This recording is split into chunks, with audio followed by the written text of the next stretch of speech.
interesting link is coming. So someone is sending the href in a JSON. Now if this href has a JavaScript colon something, then what is going to happen? As soon as you click the link, JavaScript get executed in your browser. Or here is a JS object where new array is coming, where you have a name, etc., and then you have a comment. Now if a comment has a embedded JavaScript, it will get executed in once this eval will go in.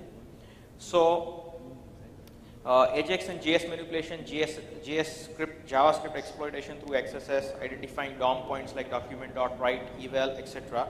And then there are various different attack APIs which can be used to compromise the network or try to exploit the browser.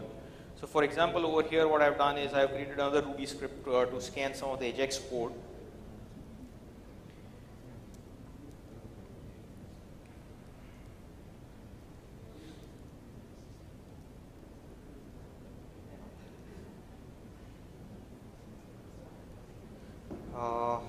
For example, we want to scan this guy over here. So I take this, copy this link, and I say scan AJAX.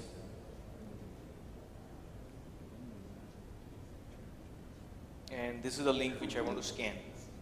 So now you can see it has scanned the link. In the first place, it has identified which libraries or which JS files are included in this particular page.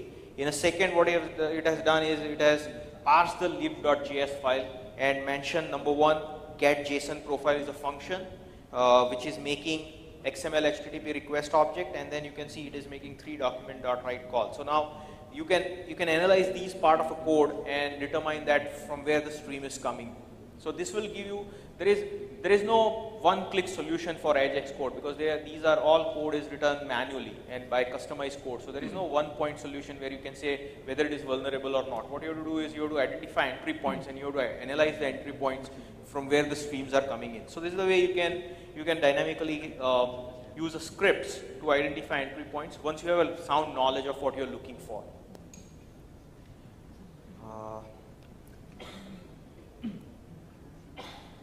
So this is all about JavaScript exploitation with XSS and such. Another area which is opening up is RSS. If you heard of, like, a lot of vulnerabilities were reported in RSS readers. Various different Google RSS reader, Yahoo RSS reader. We're running with a vulnerability where manipulated RSS script are capable of injecting code into a browser. Injecting script to RSS feeds and AJAX call may be executed. One click, malformed say for example, one click exploit is coming to you. As soon as you click the link, the JavaScript would get executed. It is leveraging on click, on mouse, etc. events. So over here, if we go to the example,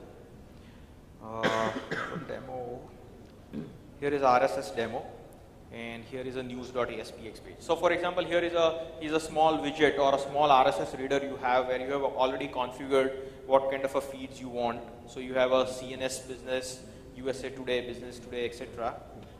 And what I have over here is disable Firebug and enable Firebug. Now what I'm doing over here is view page source, just to show you from where the feeds are coming. Over here you can see there are various different feeds are defined, and these feeds are actually coming from a third party URL. So what we are doing over here is we are calling proxy.aspx code and telling it to give me a news feed which is residing on rssnews.example.org. Now this feed is not trusted. So it can be, any end user would have defined several different streams which is coming from various different places. Now I call this stream trade news. So news, one line news has been loaded, and as you can see there is links.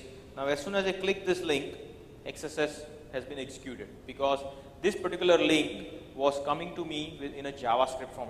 The href was JavaScript colon whatever script I want to execute. So this is the way RSS readers were found vulnerable, and as you can see over here, the request through XHR has been made to RSS news example demos RSS news, and here is the vulnerable link. The link itself is injected, which is saying JavaScript alert. So as soon as this RSS feeds come into my browser, it will boom it. So next I want to show is, so you covered RSS. Okay. So this is all about RSS injections. Another interesting area which we are looking at, the cross-domain call, how to bypass same origin policy. Now, essentially what we have is like, when you are on a page would have a DOM, and DOM would have a document.domain. So if your document.domain is a.com, then you can't make certain requests to b.com, c.com or such through XHR. So XHR is following the same origin policy, where it can't make a call to different domain, or it can't make a port, it can't make a request to a different port on a same domain as well. So the developers have come up with different ways of bypassing this single sign-on policy, or what you say is a single origin policy. How they are doing is, either they are creating a proxy, which we have already shown. So they will make a call to a proxy, and a proxy will make a call to the end client. Or what they are doing is, they are implementing something called crossback or a callback. So what we are doing over here is, it will make a callback. It will send Yahoo or say Google, etc. are providing this callback mechanism. So what you have to do is, you have to call the URL, and in the URL you have to suggest the callback, that when the content come back to me, which function I am supposed to execute. So this is called a callback mechanism. So over here, for example, if you go for a cross domain, here what I have a cross domain with proxy. So as soon as I click a show profile, it will make a request through proxy.aspx and will send a URL. So my browser directly can't make a request to this particular URL. Since I am on a demos.com, it won't be able to make a request to a blog.example.org, but it can make a request to a proxy. Now I have received the entire JSON stream, and I have repainted the browser. Now over here, I have a different way of bypassing the same origin policy. Over here you have seen there is no XHR call, but when you do a view page source, here is what we are doing. We have a script where the SRC is shown, SRC blog.example demos xdom get profile, and I have defined a callback, profile callback. So whenever I get the stream back, this particular page is going to call a function, profile callback, and it will pass all information whichever has come from the server to it. And this is the way, through script or through iframe, you can make the cross-domain call. So it is like a bypass to cross-domain call. So this cross-domain issue can cause CSRF or other sort of vulnerabilities, where it is possible to do through a cross-domain call. Now let's quickly look at the one vulnerability.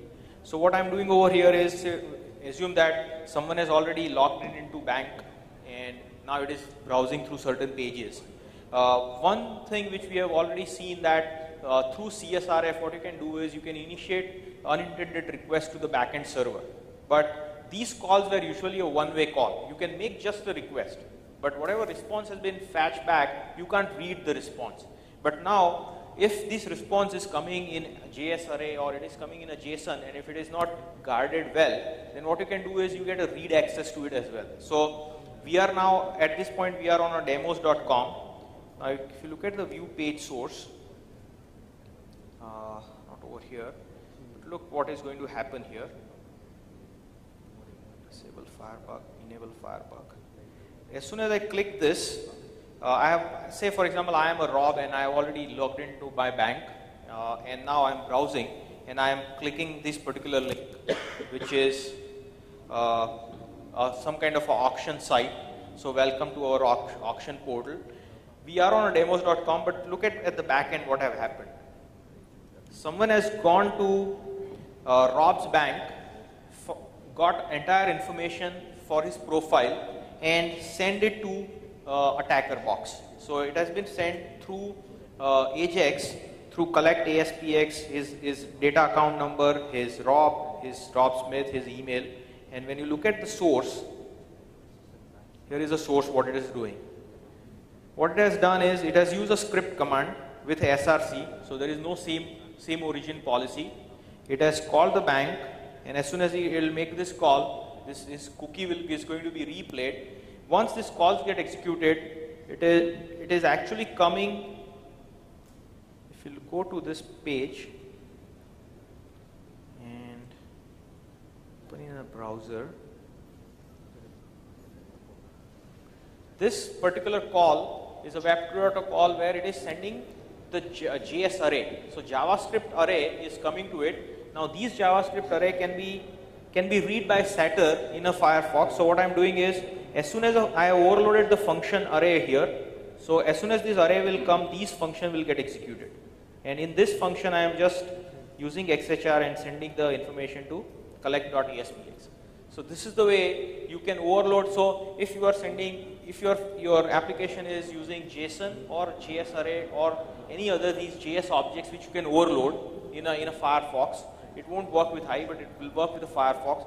Then you will get a read-write access. So it will, like, you can fetch this information and send it across to the attacker. So this is a new generation attack which we are seeing, where XSRF is not a one-way communication. XSRF is emerging as a two-way communication.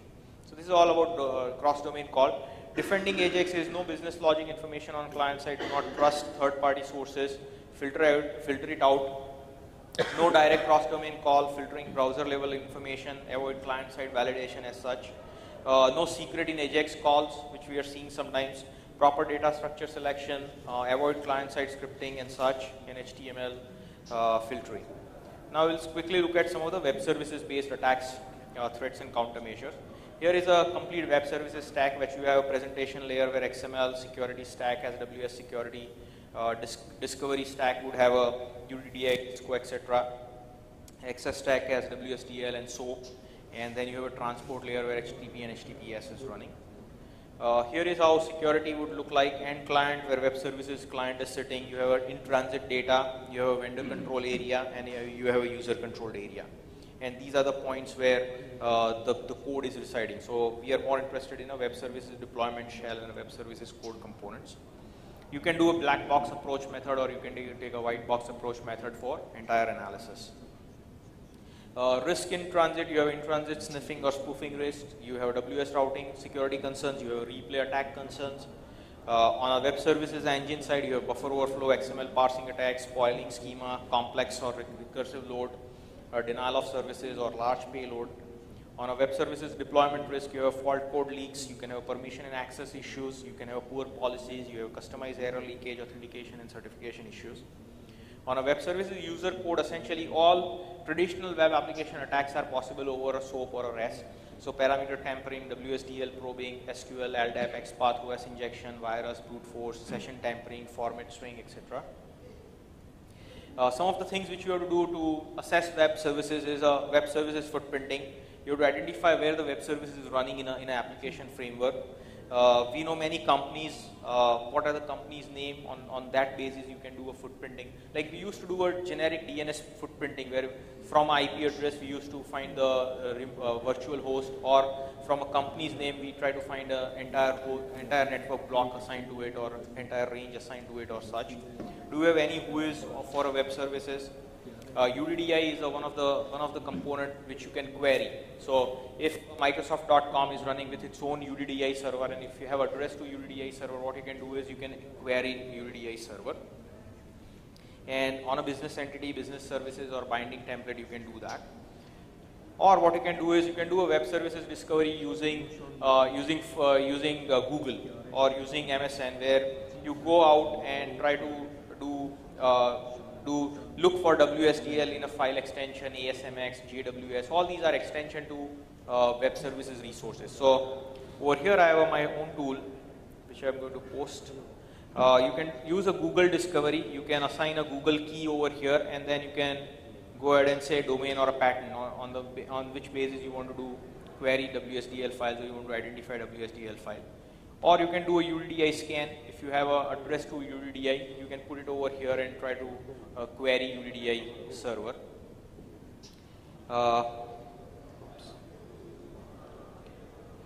You can do a technology identification on which technology this particular web service is running.